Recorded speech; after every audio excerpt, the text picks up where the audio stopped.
उद्योगपव भगवद्यानपव 49 गालव का 600 घोड़ों के साथ माधवी को विश्वामित्र जी की सेवा में देना और उनके द्वारा उसके गर्भ से अष्टक नामक पुत्र की उत्पत्ति होने के बाद उस कन्या को ययाति के यहाँ लौटा देना। नारद जी कहते हैं, उस समय विनत्यानंदन गरुड़ ने गालव मुनि से हंसते हुए कहा, ब्रह्म, बड़े सौभाग्य की बात है कि आज मैं तुम्हें यहाँ कृतकृत्य देख रहा हूँ। गरुड़ की कही हुई यह बात सुनकर गालव बोले, अभी गुरुदक्षिणा का 1/4 भाग बाकी रह गया है, जिसे शीघ्र पूरा करना है। 2 तब वक्ताओं में श्रेष्ठ गरुड़ ने गालव से कहा, अब तुम्हें इसके लिए प्रयत्न नहीं करना चाहिए, क्योंकि तुम्हारा यह मनोरथ पूर्ण नहीं होगा। 3 पूर्वकाल की बात है, कान्यकुब्ज में राजा गाधी की कुमारी पुत्री सत्यवती को अपनी पत्नी बनाने के लिए ऋचिक मुनि ने राजा से उसे मांगा।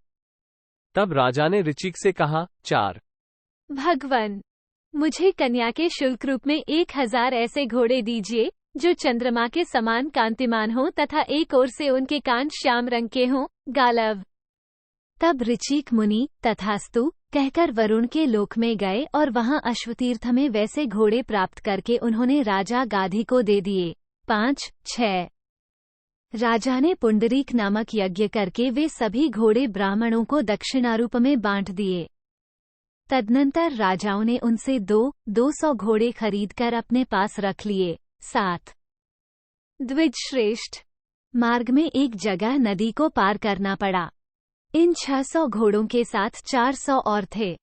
नदी पार करने के लिए ले जाए जाते समय वे 400 घोड़े वितस्ता झेलम की प्रखर धारा में बह गए। 8 गालव, इस प्रकार इस देश में इन 600 घोड़ों के सिवा दूसरे घोड़े अप्राप्य हैं, अतः उन्हें कहीं भी पाना असंभव है। मेरी राय यह है कि शेष 200 घोड़ों के बदले ये कन्या ही विश्वामित्र जी को समर्पित कर दो।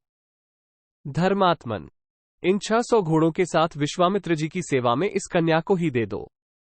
द्विज श्रेष्ठ, ऐसा करने से तुम्हारी सारी घबराहट दूर हो जाएगी और तुम सर्वथा कृतकृत्य हो जाओगे। 9-10 तब बहुत अच्छा कहकर गालव गरुड़ के साथ वे 600 घोड़े और वह कन्या लेकर विश्वामित्र जी के पास आए। 11 आकर उन्होंने कहा, गुरुदेव, आप जैसे चाहते थे वैसे ही ये 600 घोड़े आपकी सेवा में प्रस्तुत हैं और शेष 200 के बदले आप इस कन्या को ग्रहण करें। 12 राजर्षियों ने इसके गर्भ से 3 धर्मात्मा पुत्र उत्पन्न किए हैं।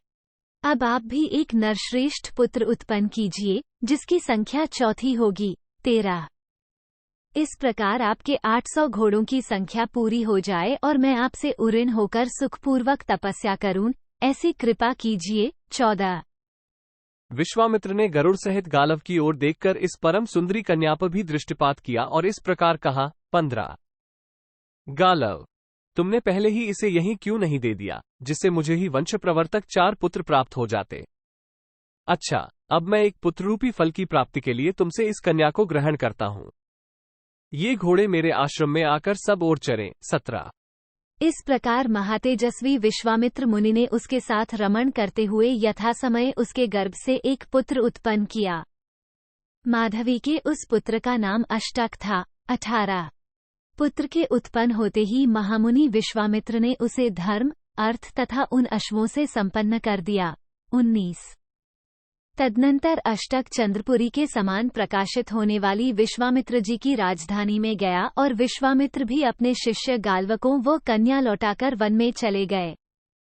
गरुड़ सहित गालव भी गुरुदक्षिणा देकर मन अत्यंत संतुष्ट हो राजकन्या माधवी से इस प्रकार बोले, सुंदरी, तुम्हारा पहला पुत्र दानपति, दूसरा शूरवीर, तीसरा सत्यधर्मपरायण और चौथा यज्ञों का अनुष्ठान करने वाला होगा। सुमध्य में तुमने इन पुत्रों के द्वारा अपने पिता को तो तारा ही है, उन 4 राजाओं का भी उद्धार कर दिया है, अतः अब हमारे साथ आओ। ऐसा कहकर सर्पभोजी गरुड़ से आज्ञा ले उस राजकन्या को पुनः उसके पिता ययाति के यहाँ लौटाकर गालव वन में ही चले गए। 24 इति श्री महाभारते उद्योगपर्वणि भगवद्यानपर्वणि गाल्वचरिते 49 119 इस प्रकार श्री महाभारत उद्योग पर्व के अंतर्गत भगवद्यानपर्व में गाल्व चरित्र विषयक 119वां अध्याय पूरा हुआ। 119